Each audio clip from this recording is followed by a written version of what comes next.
죽은 조상들이 지켜보는 성스러운 무덤 앞 갈비찜 위치 하나를 두고 벌어진 치욕적인 전쟁 속에서 온 가족이 지켜보는 가운데, 야, 정호야, 집에서 대체 뭘 한 거야? 넌 그냥 입 닥치고 있어. 내가 알아서 한다니까. 그 순간 그 누구도 상상하지 못한 끔찍한 일이 벌어졌다. 분노에 완전히 사로잡힌 태식의 발이 아내 정화의 가슴을 향해 무자비하게 날아들었다. 우와, 정화의 처절한 비명이 고요했던 묘역을 산산조각 내며 하늘 끝까지 치솟았고 다른 성묘객들까지 모두 돌아볼 정도였다. 30년간 면을 이루 살며 쌓은 모든 굴욕과 억압된 분노가 한순간에 폭발하면서 한 여인의 인생이 조상들 앞에서 송두리째 무너져내는 참혹하고도 절망적인 순간이었다. 여러분의 작은 손길이 큰 힘이 됩니다. 사연 시작 전에 무료로 누를 수 있는 구독과 좋아요 먼저 부탁드려요.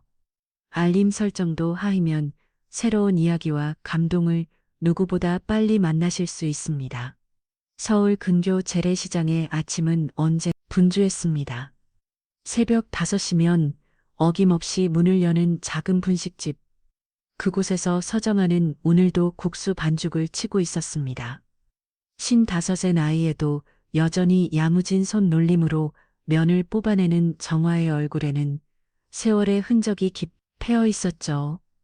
시장 한 구석에 자리한 이 작은 분식집은 정화에게 유일한 생계수단이자 안식처였습니다. 10평도 안 되는 좁은 공간이었지만 정화는 이곳을 정성껏 꾸며왔어요.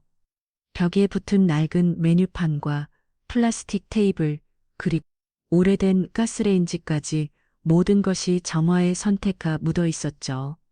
어머니, 오늘 국수 좀 싱거운 것 같은데요. 단골 손님 박씨 아주머니의 말에 정화는 급히 간을 맞춰봤습니다. 사실 요즘 들어 입맛이 예전 같지 않았어요. 마음 쓰라려서인지 음식 맛도 제대로 느껴지지 않는 날이 많았거든요. 죄송해요. 바로 다시 끓여드릴게요. 정화는 허리를 굽혀 인사했습니다. 하루 벌어 하루를 사는 소박한 삶이지만 손님 하나하나가 소중했으니까요. 정화는 새 국물을 끓이며 소금을 조금씩 넣어가며 맛을 봤습니다. 점심시간이 지나고 오후 2시쯤 시장이 한산해질 무렵이었어요. 정화는 테이블을 닦으며 하루 매상을 계산해보고 있었습니다. 10만 원이 조금 넘었네요. 요즘 경기 어려워서인지 예전만큼 손님이 오지 않았어요. 그때 남편 곧 대식이 술 냄새를 풍기며 가게로 들어왔습니다. 58의 나이에도 여전히 건장한 체격이었지만 그의 눈빛은 늘 차갑기만 했어요. 태식은 건설 일용직을 하다가 몇 전부터 일이 줄어들어 집에서 놀고 있었죠. 오늘 매상이 얼마에? 태식은 계산대를 뒤져보면 물었습니다. 투박한 손으로 지폐를 세는 모습이 거칠어 보였어요. 10만 원 조금 넘었어요. 요즘 경기가 안 좋아서 정화의 말을 태식이 가로막았습니다. 또 변명이야. 다른 집들은 다 잘 되는데 너만 못하네. 거 아니야. 태식의 목소리가 점점 커졌어요. 가게 안에 있던 몇몇 손님들이 시선을 돌렸습니다. 정화는 얼굴이 빨개져서 고개를 숙였어요. 여보, 목소리 좀 낮춰요. 손님들이 다 보잖아요. 정화가 조심스럽게 말했지만 태식은 더욱 화를 냈습니다. 손님 눈치나 보고 있어. 내가 잘못 말한 거라도 돼. 태식은 주먹으로 테이블을 꽉 내리쳤어요. 그 소리에 남아있던 손님들이 모두 나가버렸습니다. 정화는 마음이 무너져 내리는 것 같았어요. 결혼한 지 30년이 넘도록 남편에게 제대로 된 인정을 받아본 적이 없었거든요. 정화가 아무리 열심히 일해도 태식은 늘 부족하다고만 했죠.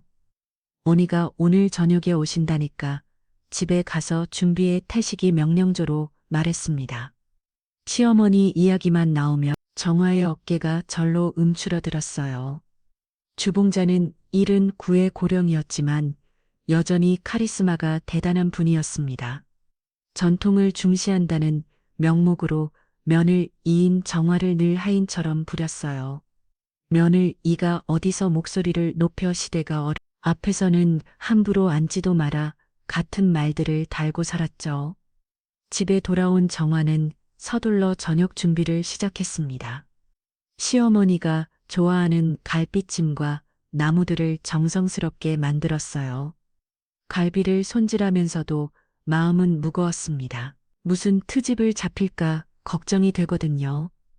냉장고에서 시래기 나물을 꺼내 다시 무쳐봤습니다. 간이 적당한지 여러 번 맛을 봤어요. 시어머니는 특히 나물간에 까다로웠거든요.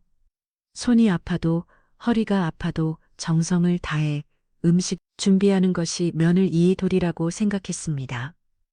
오후 6시 주봉자가 도착했습니다. 검정색 한복을 입고 나타난 시어머니는 여전히 이풍당당해 보였어요. 정화는 급히 현관으로 나가 인사했습니다. 어서 오세요. 어머니 정화는 깊게 허리를 숙였습니다. 응, 많이 기다렸지? 봉자는 신발을 벗으며 집안을 둘러봤어요. 집이 좀 어수선하네. 청소를 제대로 안 했나? 정화는 속으로 한숨을 쉬었습니다. 오늘 오전에 대청소까지 했는데도 흠을 잡는군요. 하지만 말 듣고는 하지 못했어요. 안방에 앉은 시어머니 앞에서 정화는 조심스럽게 상을 차렸습니다. 갈비찜 시래기나물, 도라지 무침, 그리고 시어머니가 좋아하는 된장찌개까지 정성스럽게 준비한 음식들이었어요. 음식이 좀 짠 것 같네. 봉자의 첫맛이었습니다. 정화는 마음이 철렁했어요. 분명히 간을 여러 번 맞춰봤는데도 마음에 들지 않는 모양이었거든요. 죄송합니다. 어머니 다시 만들어 올게요. 정화가 일어서려는데 봉자가 손을 저었습니다. 아니다, 그냥 먹자. 내가 참으면 되지 뭐. 며느리 솜씨가 그런데 어쩌겠어. 시어머니의 말에는 늘 가시가 돋쳐 있었어요. 면을 이를 탔다면서 자신은 관대한 척하는 그런 말투였죠. 식사 내는 정화는 눈치를 살폈습니다. 시어머니와 남편이 난에는 대화에 끼어들 엄두도 내지 못했어요. 요즘 건설 경기가 어떠냐? 옆집 며느는 참 똑똑하더라. 같은 이야기들이 오갔죠. 정화야, 다음 주 벌초 준비는 제대로 하고 있지? 봉자가 갑자기 물었습니다. 네, 어머니. 제 사상 음식 목록 다시 한번 점검해서 준비하고 있습니다. 정화는 조심스럽게 대답했어요. 조상님들 앞에서 실수하는 일이 없도록 해. 집안 체면이 달린 문제야. 작년에 내가 실수한 거 아직도 친척들이 이야기하더라. 봉자의 말에 정화는 얼굴이 빨개졌습니다. 작년 벌초 때 정화가 제 사상 순서를 한번 바꿨다가 큰 소리를 들었던 기억이 났어요. 그때도 지금처럼 온 가족 앞에서 망신을 당했었죠. 태식도 거들었습니다. 정화가 워낙 덤벙대잖아요. 이번엔 제가 옆에서 지켜보겠습니다. 그날 밤 시어머니가 돌아간 후 정화는 설거지를 하며 눈물을 흘렸습니다. 찬물에 손이 시렸지만 마음이 더 시렸어요. 30년 넘게 이 집의 면을 이루 살아왔는데 여전히 인정받지 못하는 현실이 서글플 수밖에 없었거든요. 잠들들 정화는 거울을 봤습니다. 언제 이렇게 늙어버렸을까? 주름진 얼굴과 거친 손을 보니 마음이 더욱 무거워졌어요. 이제는 묘역에 가는 발걸음도 무겁습니다. 조상 앞에서도 늘 욕을 먹으니 말이에요. 가을 벌초날이 밝았습니다. 정화는 새벽 4시부터 일어나 제사 음식을 준비했어요. 갈비찜을 끓이면서도 간이 적당한지 수십 번 맛을 봤습니다.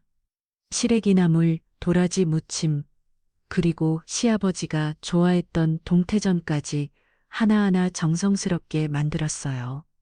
정화야, 아직도 안 끝났어?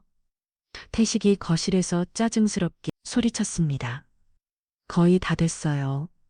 과일만 더 깎으면 정화는 사과를 깎으면서 대답했어요. 손끝이 차갑도록 찬물에 담가뒀던 과일들을 정성스럽게 손질했습니다. 시간 늦으면 어머니가 또 뭐라고 하실 텐데 빨리 해 태식의 목소리에는 늘 그랬듯 따뜻함이 없었어요. 정화는 마지막으로 제사상에 올릴 음식들을 플라스틱 용기에 정리했습니다. 국물이 새지 않게 뚜껑을 단단히 닫고 과일은 따로 보냉백에 넣었어요. 이 모든 과정에서 정화의 마음에는 불안감이 자리 잡고 있었습니다. 아침 8시 고급 승용차들이 하나둘 묘역에 도착했어요. 서울 근교에 위치한 이 묘역은 잘 관리된 곳이었습니다.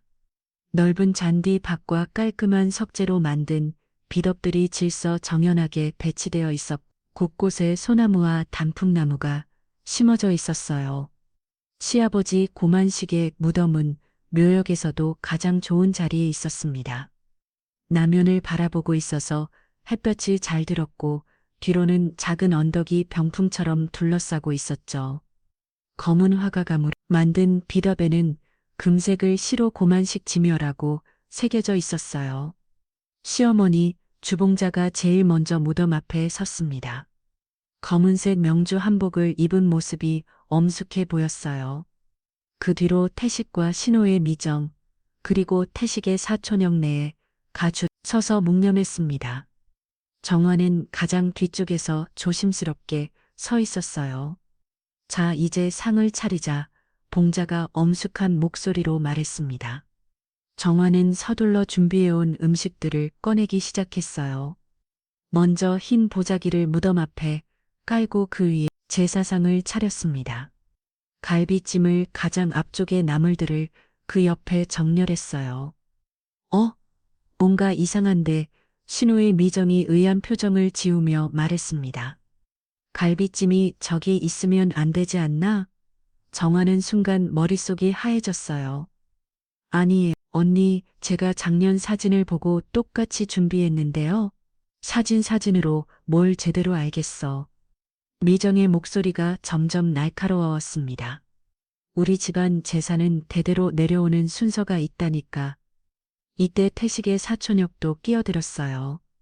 맞아, 고기류는 원래 오른쪽에 놓는 거였어. 내가 분명히 기억하는데, 아니야, 형 왼쪽이 맞아요. 태식이 반박했습니다. 순간 분위기가 험악해졌습니다. 제사상 음식 배치를 두고 친척들 사이에 의견이 분분해진 거예요. 정화는 어쩔 줄 모르며 갈비찜 접시를 들고 서 있었습니다. 정화야, 어서 갈비찜을 왼쪽으로 옮겨봐. 봉자가 지시했습니다. 아니, 어머니, 오른쪽이 맞아요. 사촌역이 다시 반박했어요. 정화는 손이 떨렸습니다. 갈비찜 그릇을 이리저리 옮기면서 어디가 맞는지 확실히 서지 않았어요. 국물이 조금 시큰들려서 보자기에 떨어질까봐 조마조마했습니다. 아이, 정말 며느리가 이런 기본적인 것도 제대로 모르고 어떻게 제사를 지내겠어. 봉자가 크게 한숨을 쉬며 혀를 찼습니다. 다른 성묘객들도 이쪽을 희금희금 쳐다보기 시작했어요. 정화는 얼굴이 확 끈거렸습니다. 조상 무덤 앞에서 이렇게 시끄럽게 닫는 모습이 부끄러웠거든요. 어머니, 제가 잘못했습니다. 다시 정리할게요. 정화는 고개 깊이 숙이며 사과했어요. 그때 태식이 참고 있던 화를 터뜨렸습니다. 야, 정화야, 집에서 대체 뭘 한 거야? 이런 간단한 것도 제대로 못해, 여보. 제가 정화가 변명하려는 순간이었습니다. 넌 그냥 입 닫고 있어. 내가 알아서 해. 태식 목소리가 묘역 전체에 울려 퍼졌어요. 멀리서 성묘를 하던 다른 가족들도 모두 이쪽을 돌아보기 시작했습니다. 정화는 얼굴이 빨개져서 아무 말도 못했어요. 가슴이 쿵쿵거리고 숨이 막힐 것 같았습니다.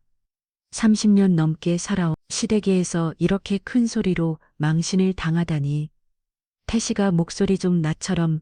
여기가 어딘데 그래, 사초령이 말렸지만 태식의 분노는 가라앉지 않았어요.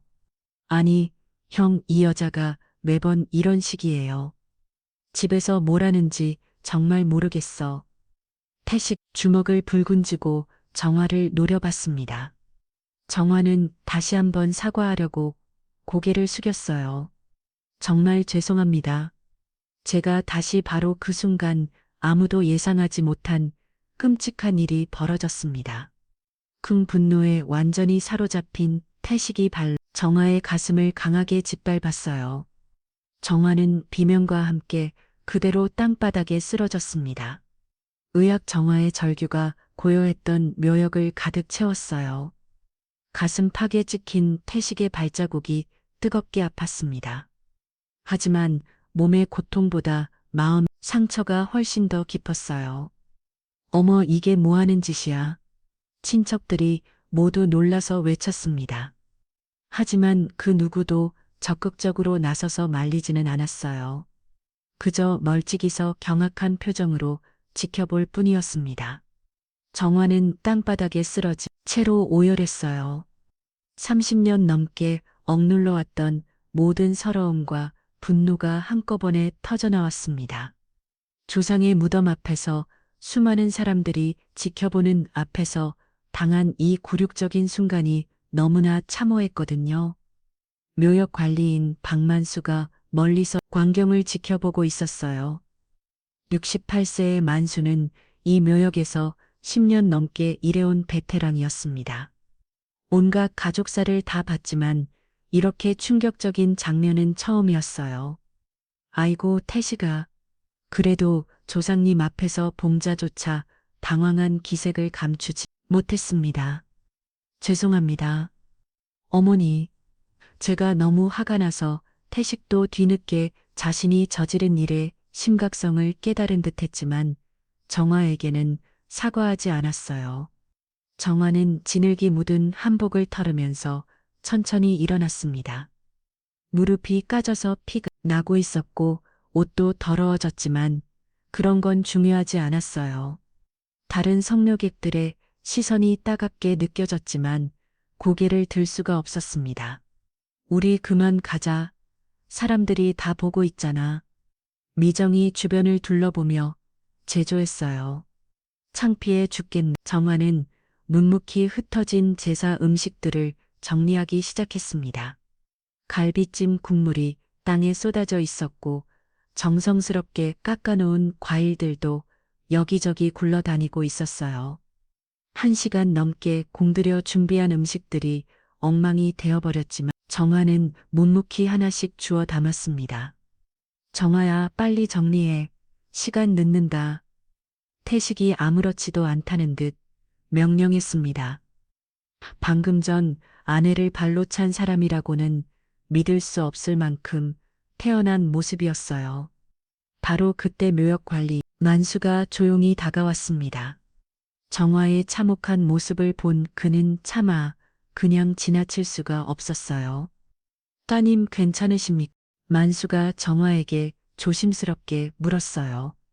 정화는 눈물로 범벅된 얼굴을 들어 고개를 끄덕였지만 괜찮을 리가 없었어요. 만수는 잠시 망설이다가 정화의 귀에 속삭였습니다. 제 차 블랙박스에 방금 일이 다 찍혔습니다. 혹시 필요하시면 나중에 관리사무소로 오세요. 정화는 깜짝 놀라 만수를 쳐다봤어요. 그의 눈빛에서 진심 어린 동정과 의지가 느껴졌습니다. 사람답게 살자는 마음에 드리는 말씀입니다. 만수가 조용히 덧붙이고는 자리를 떠났어요. 차를 타고 집으로 돌아오는 길 정화는 창밖을 바라보며 깊은 생각에 잠겼습니다. 가슴의 발자국 자리는 여전히 쓰라렸지만 마음속에는 이상한 감정이 싹 뜨고 있었어요. 내 존엄을 짓밟 분발 반드시 그 발로 무너지게 만들겠다. 집에 도착해서 태식이 내가 잘못해서 그런 거야 라고 번분하게 말해도 정화는 더 이상 덕구하지 않았어요. 대신 화장실 거울 앞에 서서 가슴에 남은 발자국을 보았습니다. 그 자국은 단순한 상처가 아니었어요. 정화 인생 전환점이 될 증거였습니다. 벌초, 그 다음 날 오전 정화는 가슴의 멍자리를 보며 잠에서 깼습니다. 보라색으로 난 발자국이 여전히 아팠어요. 하지만 더 아픈 건 마음이었습니다. 어제 그 순간이 계속 머릿속을 맴돌았거든요. 정화야.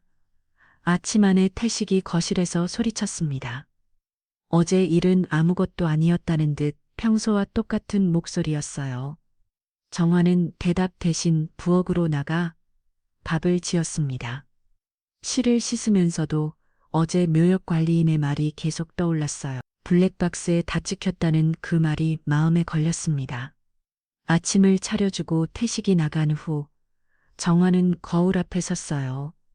흰 다섯의 얼굴에 새겨진 주름과 시들어가는 눈빛을 보니 마음이 더욱 무거워졌습니다. 이대로 계속 살아야 하나 싶었어요. 점심때쯤 정화는 결심을 굳혔습니다.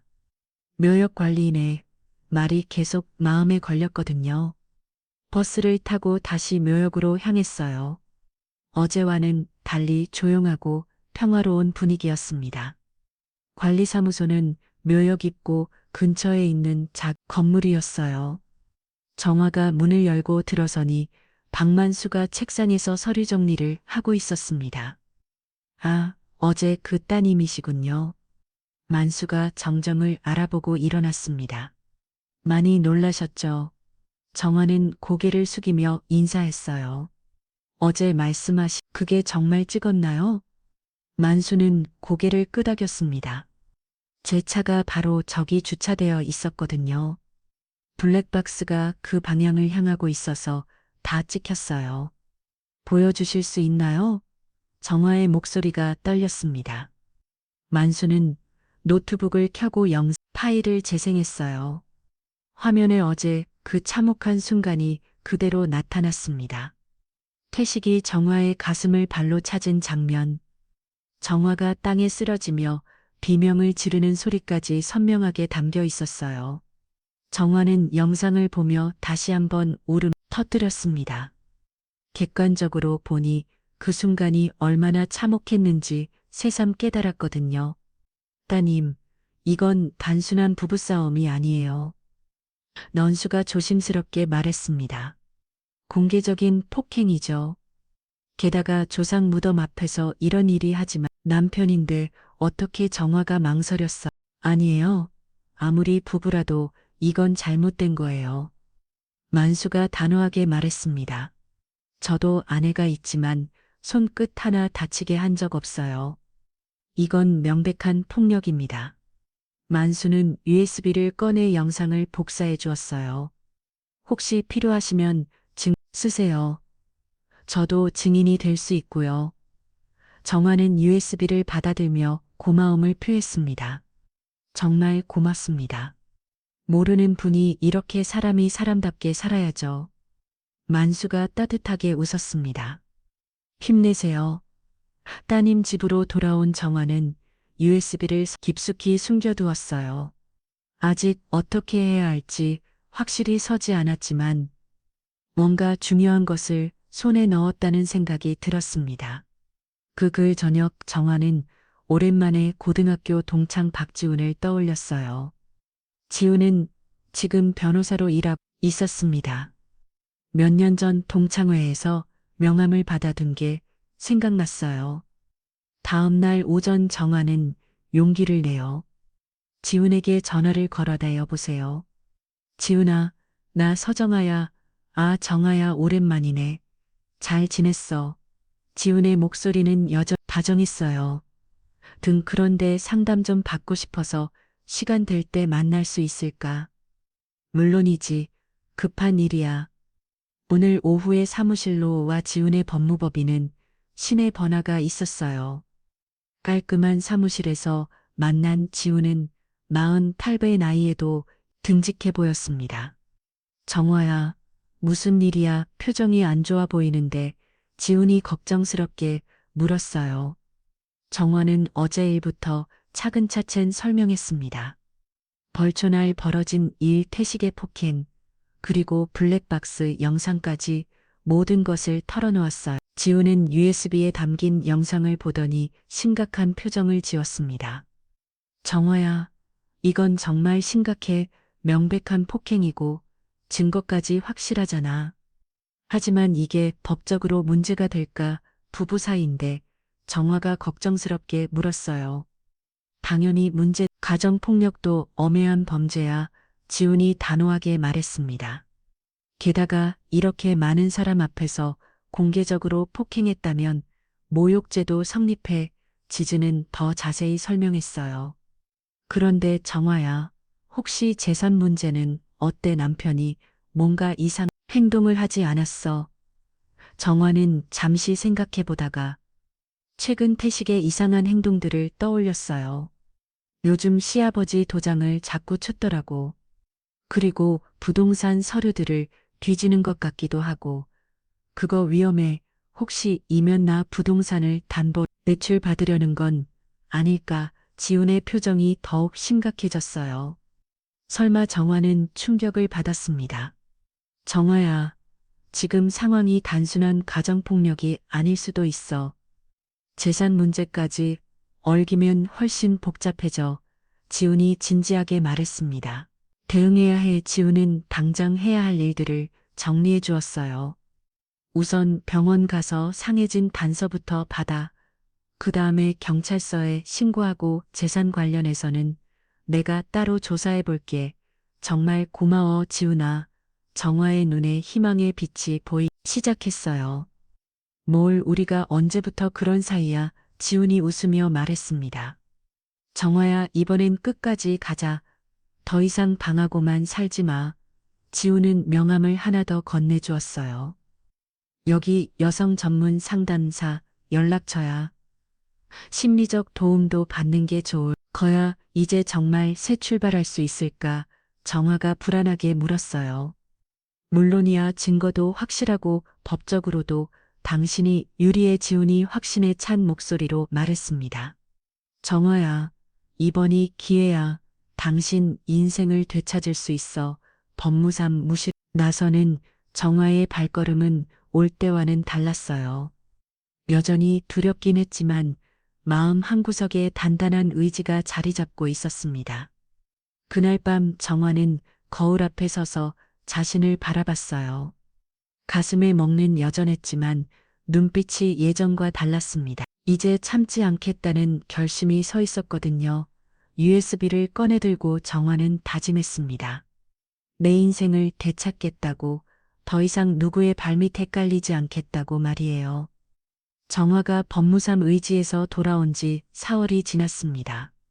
그동안 태식 평소와 다름없이 행동했지만 정화는 남편의 작은 변화도 놓치지 않고 지켜보고 있었어요. 여보, 나 친구들 만나러 나갔다 올게. 태식이 저녁 먹고 나서 말했습니다. 요즘 들어 밖에 나가는 일이 부쩍 많아졌어요. 네, 조심해서 다녀와요. 정화는 평상시와 똑같이 대답했습니다. 하지만 속으로는 태식이 무엇을 꾸미고 있는지 궁금했어요. 태식이 나간 후 정화는 남편의 방을 조심스럽게 들여다봤습니다. 책상 위에 흩어져던 서류들을 보니 가슴이 철렁했어요. 부동산 등기, 부등본과 시아버지의 인감도장이 함께 놓여 있었거든요. 이상하네. 왜 아버님 도장이 정화는 도장을 집어들고 살펴봤습니다.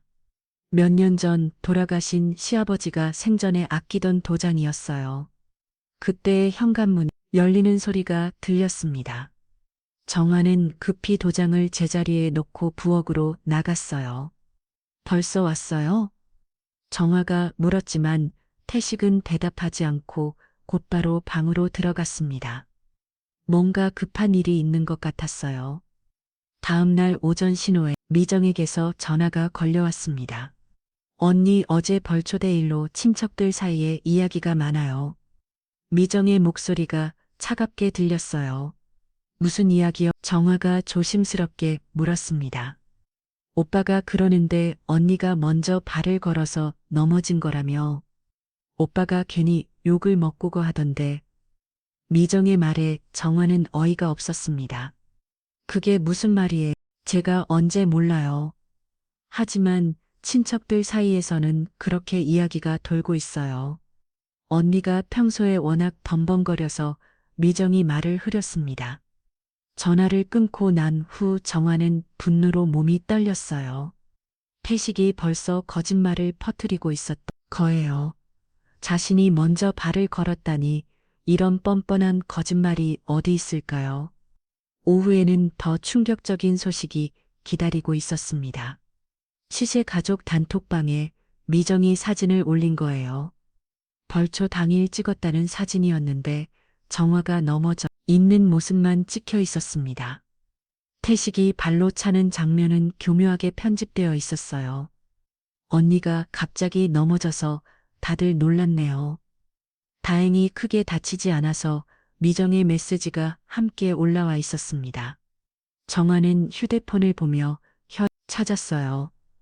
이렇게 교묘하게 진실을 왜곡하다니. 단톡방에는 다른 친척들의 댓글이 달리기 시작했습니다. 정화 씨가 평소에 점이어소심성이 없어서 나이가 들어서 그런가 봐. 앞으로는 더 조심해야겠네. 정화는 단톡방을 나가고 싶었지만 그러면 더 큰 화살이 돌아올 것 같아 참았어요. 대신 박지훈에게 전화를 걸었습니다. 지훈아, 큰일 났어. 최식이 거짓말을 퍼뜨리고 있어. 상황을 들은 지훈은 침착하게 말했습니다. 예상했던 일이야. 가해자들은 그래 하지만 우리에게는 확실한 증거가 있잖아. 그런데 또 다른 문제가 생겼어. 정화는 태식이 시아버지 도장을 뒤지고 있다는 이야기를 했어요. 지훈의 목소리가 급해졌습니다. 정화야, 그거 정말 위험해. 혹시 부동산 서류가 확인해 봤어. 확인해 보려고 했는데 태식이가 계속 방에 있어서 오늘 밤이라도 꼭 확인해 봐. 뭔가 이상한 일이 벌어지고 있는 것 같아. 그날 밤 태식이 잠든 후 정화는 조심스럽게 서류들을 뒤져봤습니다. 그리고 충격적인 것을 발견했어요. 임여 대출 신청서가 절반쯤 작성되어 있었거든요. 이게 뭐야? 정화는 서류를 자세히 들여다봤습니다. 시아버지 장애의 임여를 담보로 한 대출 신청서였어요. 그런데 서류에 찍힌 인감도장이 분명 진짜였습니다. 정화는 급히 휴대폰으로 서류를 사진으로 찍었어요. 이건 분명 불법이었거든요. 돌아가신 분의 도장을 임의로 사용하는 건 위조에 해당했습니다. 다음 날 아침 정화는 지훈에게 사진을 보냐며 긴급히 만나자고 했어요. 이거 봐봐. 태식이가 시아버지 도장으로 대출을 받으려고 해. 지훈은 사진을 보더니 심각한 표정을 지었습니다. 이건 문서 위조야. 게다가 사기에도 해당할 수 있어. 어떻게 해야 해? 우선 은행에 신고해서 대출이 실행되지 않도록 막아야 해. 그리고 경찰에도 신고해야겠어. 지훈이 빠르게 대응책을 제시했어요. 하지만 정화에게는 더 궁금한 게 있었어요. 그런데 지훈아, 혹시 시아버님이 저에게 뭔가 남겨주신 건 없을까? 무슨 말이야? 가끔 시어머니가 빨간 양초 상자 이야기를 하실 때가 있거든. 시아버님 유품이라고 하시면서 지훈의 눈이 반짝였어요. 그거 확인해 봐야겠어. 혹시 유언장이나 증여 관련 서류가 있을 수도 있어. 하지만 시어머니가 함부로 꺼내지 말라고 하시는데 정화야, 지금 상황에서는 확인해 봐야 해. 당신 관리와 관련된 중요한 서류가 있을 수도 있거든. 그날 오후 정화는 용기를 내어 시어머니 집을 찾아갔습니다. 봉자는 정화를 보자 반가워하지 않는 표정이었어요. 왜 왔어? 태식이한테 뭔가 들었나? 아니에요. 어머니, 그냥 안부 인사드리러. 그래, 들어와. 정화는 조심스럽게 말을 꺼냈습니다. 어머니, 아버님이 돌아가시기 전에 저한테 무언가 남기신 게 있나요? 봉자의 표정이 순간 굳어졌어요. 왜 갑자기 그런 말을 해? 그냥 가끔 꿈에 아버님이 나타나시거든요. 봉자는 잠시 망설이더니 무거운 한숨을 쉬었습니다. 빨간 양철 상자 말이지. 정화의 가슴이 두근거렸어요. 그건 아직 때가 아니야. 함부로 건드리는 게 아니야. 봉자가 단호하게 말했습니다. 하지만 정화는 포기할 수 없었어요. 어머니, 제가 알아야 할 것 같은데요. 요즘 태식이가 이상해서. 무슨 소리야? 시어머니랑 도장을 찾더라고요. 뭔가 서류 작업을 하는 것 같은데 봉자의 얼굴이 창백해졌어요. 그게 정말이야? 네, 어머니. 그래서 혹시 아버님이 저한테 뭔가 남겨주신 게 있나 싶어서. 봉자는 한참을 망설이다가 입을 열었습니다. 정화야, 내 남편이 요즘 무슨 일을 꾸미고 있는 것 같아. 잘 모르겠어요. 하지만 뭔가 숨기고 있는 것 같아요. 그때 밖에서 차 소리가 들렸어요. 태식이 어머니 집에 온 거였습니다. 어머니, 왜 정화가 여기 있어? 태식이 의아한 표정으로 물었습니다. 그냥 안부 인사하러 왔다더라. 봉자가 대답했어요. 태식은 정화를 의심스럽게 쳐다봤습니다. 집에 가자. 할 일이 많아. 집으로 돌아가는 차 안에서 태식이 물었어요. 어머니한테 무슨 이야기 했어? 별거 없어요. 그냥 안부 인사만. 혹시 이상한 소리 하지 않았겠지? 태식의 목소리에 경고했듯이 담겨 있었어요. 정화는 고개를 저었지만 마음속으로는 확신했습니다. 분명 시아버지가 자신에게 남겨준 무언가가 있다는 것을, 그리고 그것이 이 모든 상황을 뒤바꿀 열쇠가 될 거라는 것을 말이에요. 시어머니 집에서 돌아온 지 일주일이 지났습니다. 그동안 태식의 행동은 더욱 수상해졌어요. 밤늦게 전화 통화를 하거나 서류 가방을 들고 어디론가 나가는 일이 잦아졌습니다. 여보, 오늘도 늦게 들어올 거예요. 정화가 조심스럽게 물었어요.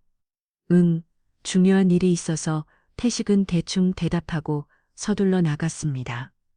손에는 검은 서류 가방이 들려 있었어요. 정화는 불안한 마음에 박지훈에게 전화를 걸었습니다.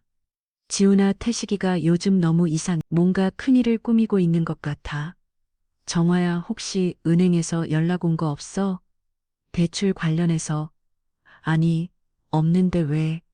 이상하네. 보통 대출 신청하면 가족들한테도 확인 전화가 오는데. 지훈의 목소리에 걱정이 섞여 있었어요. 그날 밤 11시가 넘어서야 태식이 돌아왔습니다. 술 냄새가 진동했지만 표정은 이상하게 밝아 보였어요. 오늘 좋은 일 있었어요? 정화가 물었습니다. 그냥 친구들이랑 술 한잔 했을 뿐이야. 태식은 대답을 피하며 방으로 들어갔어요. 하지만 정화는 현관에서 이상한 냄새를 맡았습니다. 술 냄새 말고 다른 냄새, 여자 향수 냄새였어요. 정화의 가슴이 철렁했습니다. 다음 날 아침 더 충격적인 일이 벌어졌습니다. 태식이 큰 소리로 정화를 불렀어요. 정화야, 당장 나와. 정화가 거실로 나가니 태식이 서류 뭉치를 들고 서 있었습니다. 이게 뭐? 태식이 소리쳤습니다. 정화가 보니 자신 명의의 적금 해액 서류였어요. 그게 언제 해액했어요? 정화는 당황했습니다. 자신이 해액한 기억이 없었거든요. 모르겠다고. 내 도장이 찍혀 있는데. 태식이 서류를 흔들며 화를 냈어요. 정화는 자세히 보니 정말 자신의 도장이 찍혀 있었습니다. 하지만 분명히 기억이 없었어요. 여보, 정말 모르겠어요. 제가 언제. 거짓말하지 마. 돈은 어디 갔어? 태식의 목소리가 점점 커졌습니다. 정말 몰라요. 정화도 억울해서 목소리를 높였어요. 그 순간 태식이 정화의 뺨을 때렸습니다. 인연이 돈을 어디다 숨겨놨어. 정화는 땀을 부여잡고 눈물을 흘렸어요. 때리지 마세요. 그럼 돈이 어디 있는지 말해. 사실 정화는 지난주에 태식이 자신의 도장을 가져간 걸 봤었어요. 하지만 그때는 대수롭지 않게 여겼었죠. 이제야 태식이 자신의 적금을 무단으로 해액한 걸 깨달았습니다. 여보가 제 도장을 가져가서 해액한 거죠. 정화가 조심스럽게 물었어요. 태식은 순간 당황하는 기색 보이더니 더욱 화를 냈습니다. 뭐라고? 내가 언제 지난주에 분명히 헛소리하지 마. 내가 어디다 숨겨놨잖아. 태식이 다시 손을 들려고 했어요. 그때 초인종이 울렸습니다. 택배 기사가 뭔가를 가져온 것 같았어요. 뭐야? 태식이 문을 열었는데 생각지도 못한 사람이 서 있었습니다. 집주인이었어요. 안녕하세요, 고태식 씨 맞죠? 집주인 김 씨가 서류를 들고 서 있었습니다. 네, 그런데 무슨 일이세요? 월세가 2달째 밀렸는데요. 이번 주까지 안 주시면 계약 해지해야겠습니다. 태식의 얼굴이 창백해졌어요. 아, 그게 조금만 기다려주세요. 이미 충분히 기다렸어요. 이번 주가 마지막입니다. 집주인은 단호했어요. 집주인이 가고 난 후 집안의 분위기는 최악이 되었습니다. 태식은 머리를 쥐어뜯으며 방 안을 돌아다녔어요. 월세도 묻는 거예요? 정화가 놀라서 물었습니다. 시끄러워. 내가 돈을 어디다 숨겨놔서 이런 일이 생겼잖아. 제가 언제 숨겼어요? 여보가 제 적금을 해약한 거 아니에요? 그때 정화의 휴대폰이 울렸습니다. 딸 은주에게서 온 전화였어요. 엄마, 나 잠깐 외할머니 댁에 가 있을게. 갑자기 왜 정화는 당황했습니다. 고모가 연락했어. 아빠가 요즘 이상하다고 집 있기가 무서워. 은주의 목소리가 떨렸어요. 은주야, 정화의 목이 메었습니다. 엄마도 조심해. 아빠가 요즘 정말 이상해. 은주가 전화를 끊었어요. 정화는 딸마저 집을 떠난다는 사실에 절망했습니다. 이제 정말 혼자가 된 거였어요. 딸까지 날 버리는구나. 정화가 중얼거렸습니다. 당연하지. 내가 이 골로 살면 딸이 뭐라고 생각하겠어. 태식이 막 말을 했어요. 그날 오후 더 끔찍한 소식이 기다리고 있었습니다. 태식이 정화에게 원룸 하나를 보여주며 말했어. 여기서 당분간 지내. 여기가 어디예요? 정화는 낡고 좁은 원룸을 보며 당황했습니다. 우리 집은 내가 쓸 일이 있어서 너는 여기서 지내라고. 정화는 믿을 수 없었어요. 집에서 쫓아내는 거예요. 잠깐이야. 일이 정리되면 다시 같이 살고. 하지만 정화는 직감했어요. 이게 끝이 아니라는 것을, 태식이 뭔가 더 큰 일을 꾸이고 있다는 것을 말이에요. 그날 밤 허름한 원룸에서 혼자 지내게 된 정화는 눈물을 흘렸습니다. 남편에게는 버림받고 다른 집을 떠나고 재산마저 사라져버렸어요. 창밖으로 비가 내리기 시작했습니다. 정화는 창문에 이마를 대고 생각했어요. 남편, 재산, 가족 모두에게 버림받았구나. 하지만 그때 정화는 아직 몰랐습니다. 시간 시내 모텔에서 태식이 젊은 여자와 함께 있다는 사실을, 그리고 그 여자에게 이렇게 말하고 있다는 것을, 이 땅 팔면 우리 새 출발할 수 있어. 그 늙은 연하고는 이제 끝이야. 다행히. 그 순간 옆방에서 벽이 얇아서 소리가 들린다며 불평하던 사람이 있었어요. 그런데 그 사람이 우연히 휴대폰으로 시끄러운 소리를 녹음하고 있었다는 사실을 태식은 몰랐죠. 정화는 원룸에서 첫날 밤을 보내며 다짐했습니다. 이제 정말 바닥까지 떨어졌지만 여기서부터 다시 올라가겠다고, 더 이상 방하고만 살지 않겠다고 말이에요. 원룸에서의 첫날 밤은 길고 괴로웠습니다. 정화는 새벽까지 잠들지 못하고 천장을 바라보며 지난 30년을 되돌아봤어요. 이렇게 모든 걸 잃고 혼자가 될 줄은 꿈에도 몰랐거든요. 아침이 되자 박지훈에게서 전화가 걸려왔습니다. 정화야, 큰일 났어. 어젯밤에 내 남편이 이며 대출 신청을 했어. 뭐라고요? 정화는 깜짝 놀랐어요. 내가 아는 은행 직원한테 확인해 봤는데 어제 저녁에 서류가 접수됐다더라. 시아버지 도장으로 말이야. 정화는 온몸에 소름이 돋았습니다. 태식이 정말로 위주를 저지른 거였어요.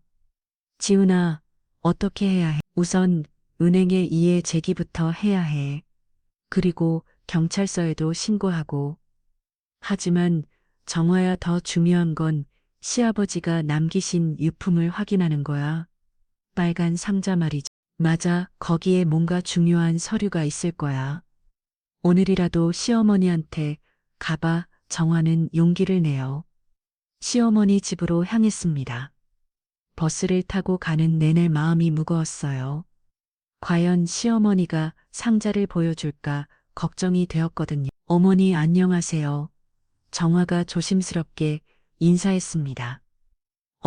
정화야, 왜 또 왔어? 태식이는 어디 있고 따로 지내고 있어요. 정화는 솔직하게 말했어요. 봉자의 표정이 심각해졌습니다. 무슨 일이야? 정화는 모든 상황을 털어놓았어요. 태식의 폭행, 접근, 무단해약, 그리고 지금 벌어지고 있는 위조 사기까지 보짜는 이야기를 들으며 점점 안색이 나빠졌습니다. 그럼 태식이가 아버지 도장으로 이메를 내 어머니, 그래서 와야 했어요. 봉자는 한참을 망설이더니 무거운 입을 열었습니다. 정화야, 사실 나도 뭔가 이상하다고 생각했어. 어떤 게요? 태식이가 요즘 자주 와서 아버지 유품을 뒤지더라고. 특히 빨간 상자에 관심이 많았어. 정화의 가슴이 뛰기 시작했어요. 그 상자에 뭐가 들어있는 거예요? 봉자는 깊은 한숨을 쉬며 일어났습니다. 이제 때가 된 것 같네. 시어머니는 안방 장롱 깊숙한 곳에서 빨간 양철 상자를 꺼냈어요. 선택한 모든 상자는 꽤 오래된 것 같았습니다. 아버지가 돌아가시기 전에 이걸 맡기셨어. 때가 되면 정화에게 주라고 하시면서 정화는 떨리는 손으로 상자 받았습니다. 저에게요? 그래, 처음에는 이해할 수 없었어. 왜 며느리한테만 할 거든. 근데 아버지 말씀이 정화가 가장 고생을 많이 했으니 보상을 해줘야 한다고 하시더라. 정화의 눈에 눈물이 고였어요. 돌아가신 시어버지만 자신을 인정해주고 있었던 거였어요. 상자를 열어보니 여러 가지 서류가 들어 있었습니다. 그 중에서 가장 위에 있는 건 시어버지의 자필 편지였어요. 정화에게 내가 우리 집에 와서 30년 동안 고생만 했구나. 나는 내가 진짜 우리 가족이라고 생각한다. 이 서류들을 잘 보관하고 필요할 때 사용하거라. 마이너스 고만식. 정화는 편지를 읽으며 울음을 터뜨렸습니다. 살아생전 말수가 적으셨던 시어버지가 이런 마음을 품고 계셨다니. 다른 서류들을 살펴보니 더욱 놀라운 내용이 들어 있었어요. 임의 일부를 정화에게 중요한다는 공증받은 서류가 있었거든요. 어머니, 이게 뭐예요? 정화가 서류를 보여주며 물었습니다. 동자도 놀란 표정이었어요. 아버지가 이런 걸 준비하셨었구나. 서류를 자세히 보니 시어버지가 돌아가시기 1년 전에 공증받은 것이었어요. 전체 임해 중에서 가장 좋은 부분, 약 정화에게 증여한다는 내용이었습니다. 이게 법적으로 효력이 있나요? 정화가 물었어요.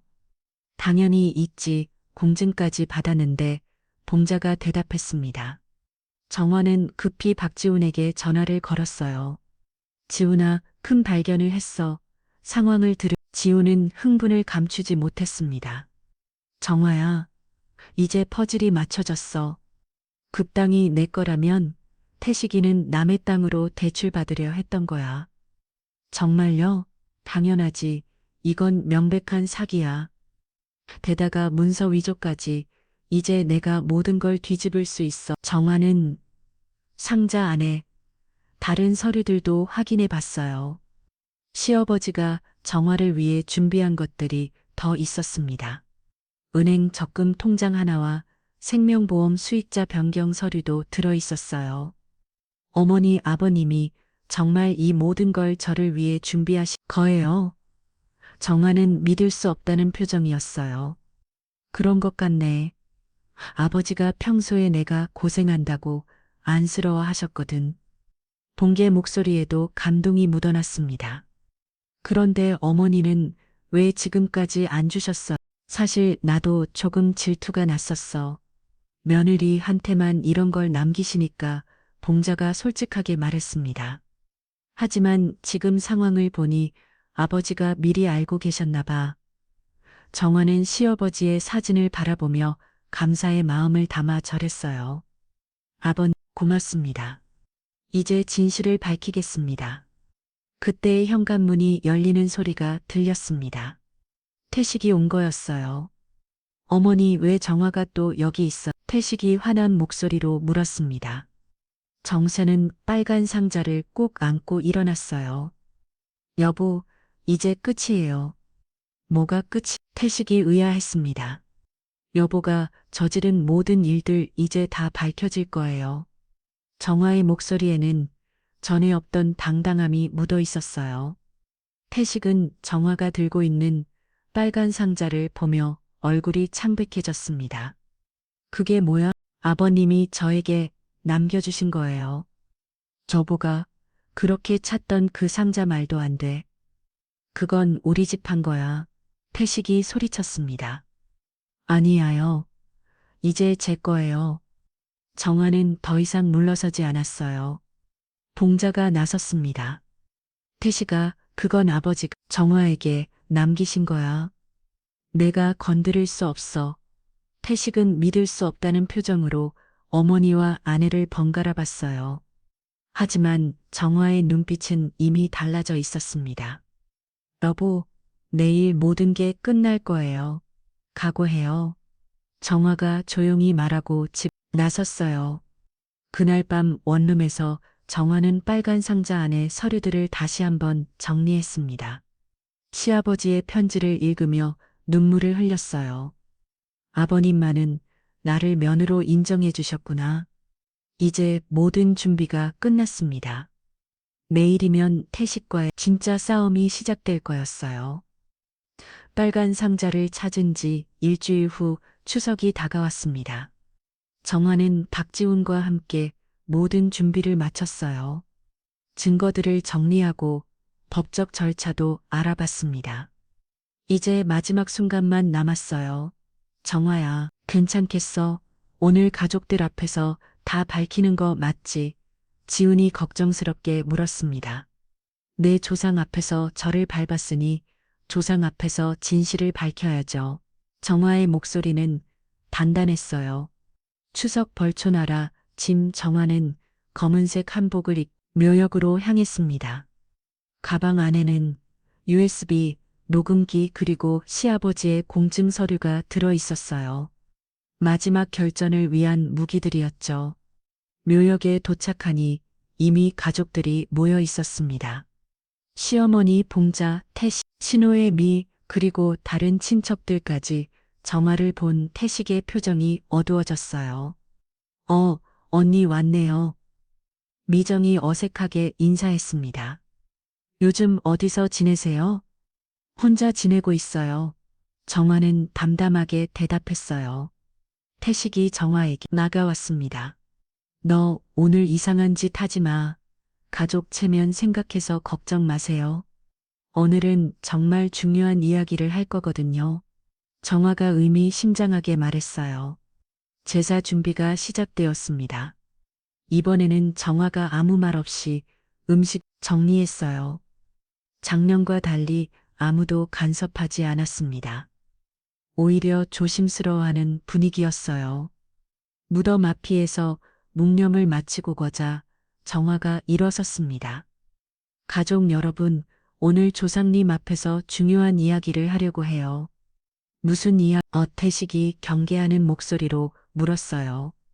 정화는 가방에서 노트북을 꺼냈습니다. 지난 벌초 때 일부터 시작할게요. 어는 그 일은 이미 지난 일이잖아요. 미정이 말렸어요. 아니에요. 아직 끝나지 않았거든요. 정화는 노트북을 켜 블랙박스 영상을 재생했습니다. 화면에 그날의 참혹한 장면이 나타났어요.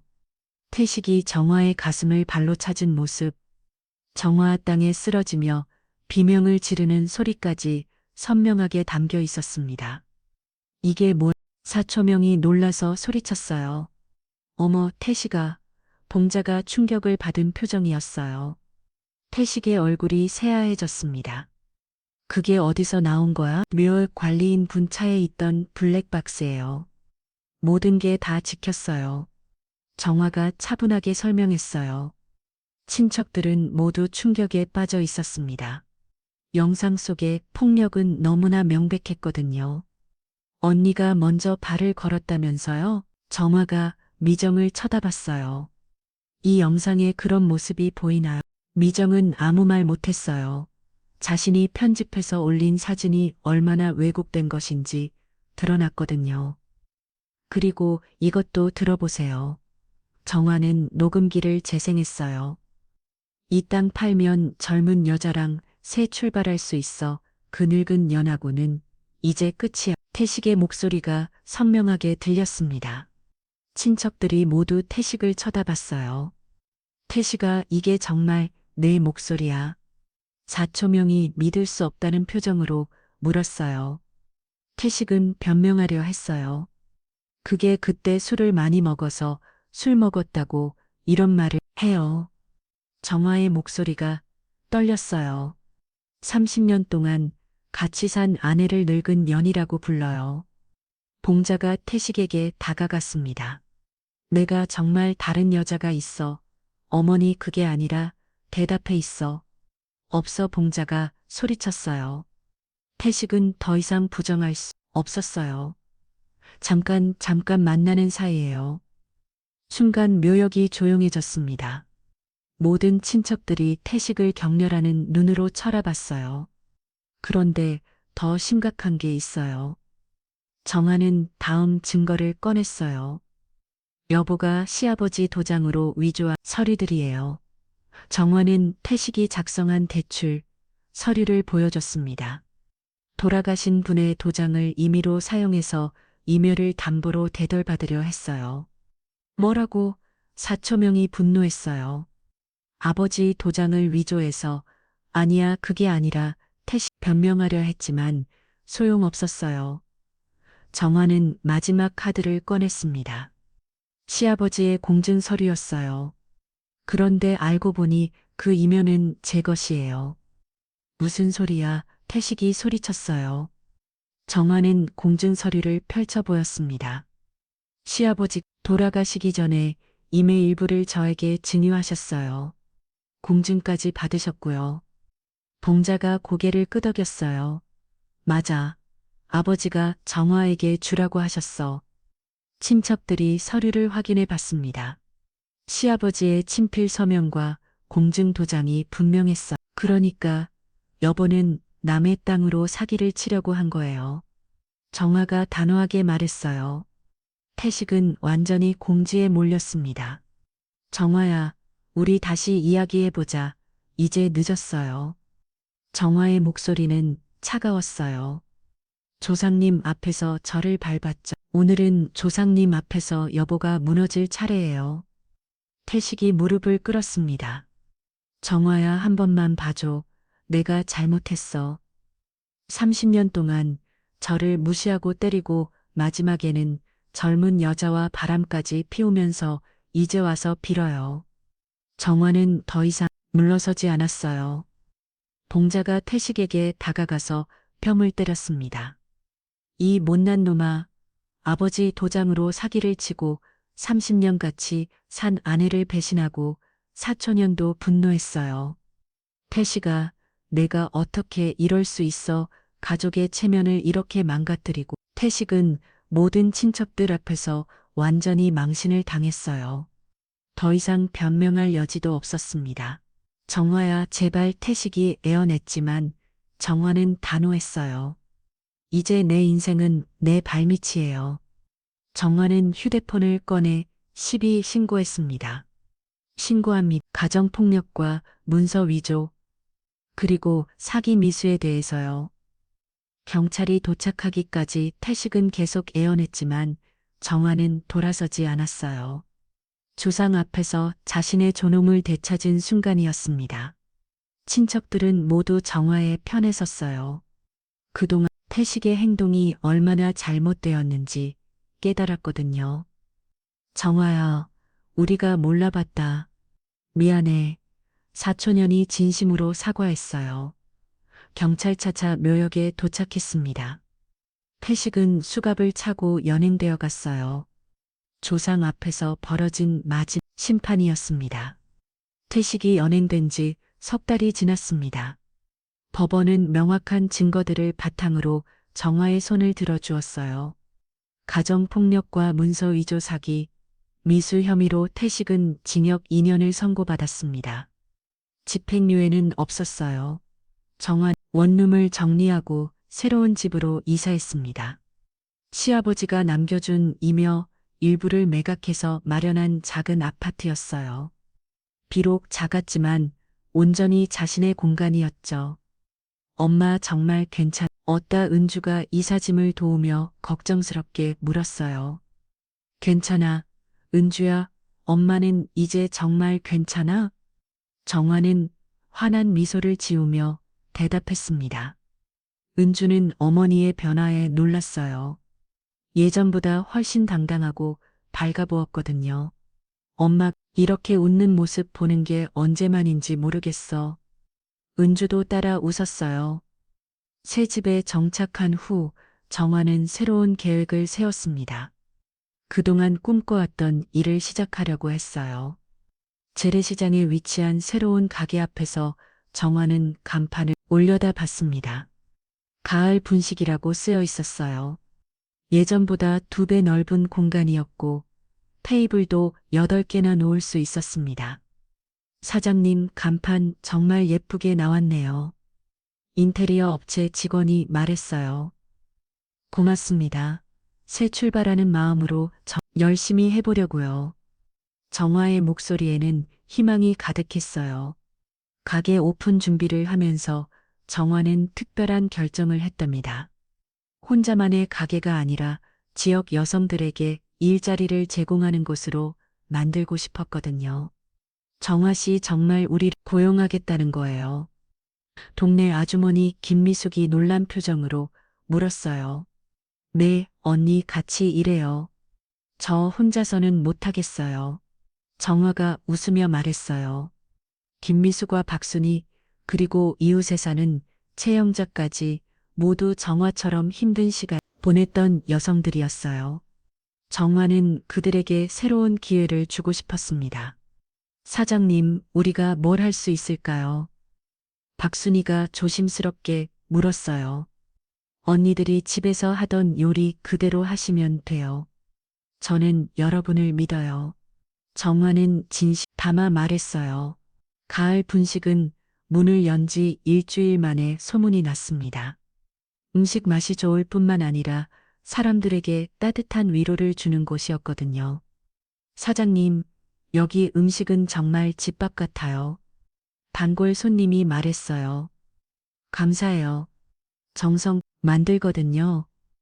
정화는 허리를 굽혀 인사했습니다. 한 달 후 예상치 못한 방문자가 찾아왔습니다. 시어머니 봉자였어요. 어서 오세요. 어머니 정화는 따뜻하게 맞이했습니다. 봉자는 가게를 둘러보며 놀란 표정이었어요. 정화야, 여기 내 가게야. 네 어머니 어떠세? 참 잘은 않네. 봉자의 목소리에는 감탄이 묻어 있었어요. 둘은 조용한 테이블에 앉았습니다. 봉자는 한참을 말하지 못하다가 입을 열었어요. 정화야, 내가 널 몰라봤다. 정화는 고개를 저었어요. 어머니 아니야, 정말 미안하다. 봉자 눈에 눈물이 고였어요. 30년 동안 너한테 못되게 그렸어. 내가 바보였어. 어머니 이제 그런 말씀 마세요. 봉자는 자리에서 일어나 정화 앞에 무릎을 꿇었어요. 정화야, 미안하다. 정말 미안하다. 어머니, 정화는 깜짝 놀라 시어머니를 부축했어요. 일어나세요. 아니야, 내가 사과해야 해. 봉자는 눈물을 흘리며 말했어요. 아버지가 왜 너에게만 그 상자를 맡겼는지 이제 알겠어. 너만이 진짜 우리 가족이었어. 정화도 눈물을 흘렸어요. 어머니, 이제부터는 내가 널 진짜 딸처럼 대하겠다. 용서해 줄 수 있어. 정화는 시어머니를 꼭 안았어요. 어머니, 저도 이제 진짜 어머니의 딸이 되고 싶어요. 둘은 서로 안고 울었습니다. 30년 만에 진짜 가족이 된 순간이었어요. 그 후로 봉자는 가게에 찾아와 손님들과 이야기를 나누며 지냈어요. 정화는 시어머니를 모시고 함께 살자고 제안했지만 봉자는 독립적인 삶을 더 선호했습니다. 가끔 놀러 오는 게 더 좋겠어. 너도 새 출발하는데 내가 방해하면 안 되지. 어느 가을 정화는 시어버집 묘소를 혼자 찾았습니다. 꽃다발을 들고 무덤 앞에 앉아 조용히 말을 걸었어요. 아버님 정화예요. 잘 지내고 계시죠? 바람이 살며 시부러와 정화의 머리카락을 스쳤어요. 아버님이 남겨주신 것들로 출발했어요. 이제 당당하게 살고 있어요. 정화의 목소리는 평온했어요. 그리고 어머님과도 화해였어요. 이제 진짜 가족이 됐어요. 정화는 꽃을 무덤 앞에 놓고 깊게 절했습니다. 고맙습니다. 아버님, 저를 며느리로 인정해 주셔서 집으로 돌아가는 길 정화는 가을 하늘을 올려다봤어요. 구름 사이로 따뜻한 햇살이 내려오고 있었습니다. 휴대폰이 울렸어요. 은주에게서 온 전화였어요. 엄마, 나 좋은 소식이 있어. 무슨 소식? 승진했어. 그리고 결혼도 하려고 해. 정화의 얼굴에 환한 미소가 번졌어요. 정말 우리 은주가 엄마 덕분이야. 엄마가 용감하게 새 출발하는 걸 보고 나도 용기를 냈거든. 은주야, 엄마 사랑해. 그리고 정말 자랑스러워. 전화를 끊고 정화는 가게로 향했어요. 치우가 분식 간판이 석영에 물들어 따뜻하게 빛나고 있었습니다. 가게 안에서는 김미숙과 동료들이 내일 준비를 하고 있었어요. 사장님 오셨어요. 박순이가 반갑게 인사했어요. 언니들 고생 많으세요. 정화가 따뜻하게 웃었어요. 사장, 내일 신메뉴 출시하는 거 맞죠? 채영자가 물었어요. 네, 우리가 함께 개발한 희망 비빔밥이요. 정화가 대답했어요. 그날 밤 정화는 거울 앞에 서서 자신을 바라봤어요. 55의 나이지만 눈빛은 20살 처녀처럼 반짝이 있었습니다. 밟힌 풀은 더 강하게 자란다고 했지. 정화가 혼자 말했어요. 창밖으로 가을 바람이 불어와 커트를 흔들었어요. 계절이 바뀌고 있었지만 이번에는 정화 마음속 계절 또 함께 바뀌고 있었습니다. 정화는 내일을 기대하며 잠자리에 들었어요. 밟혀던 풀이 다시 피어나는 새로운 계절이 시작된 거였죠.